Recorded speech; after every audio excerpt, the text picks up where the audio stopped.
depositors of Guru Raghavendra Bank have now reached out to the finance minister. They've raised their concerns and are hoping for a solution. Nearly 30,000 depositors of the scam-tainted Raghavendra Sehakar Bank were left in the lurch after the RBI prohibited the Bengaluru-based bank from carrying out its daily activities in Jan 2020. Deepak, my colleague, is joining us with more details. Now the depositors have reached out to the finance minister hoping for a resolution, hoping for some help to be extended to them by the government.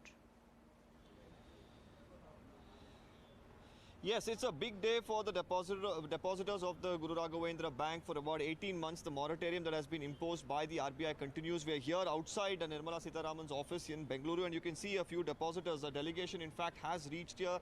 They're going to be meeting her in a few minutes. Let's now try and speak to them. If you could tell us what is the agenda of this meet, and what sort of solution are you hoping comes out of it? See, as you might be aware, we are suffering without money from past 1.5 years, and this moratorium that has been imposed on us has really created havoc on us. So we have basically 3 to 4 demands. One is we want our money, complete money with interest.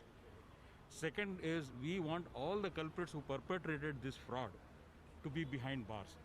Now another thing what we found out is that investigation that is being done here is by the agency that is not quite sufficiently capable of continuing with the investigation. We want CBI investigation into this, and we also want our local representatives to take care of this issue and highlight this issue at the highest level. These are basically 4 or 5 demands that we have.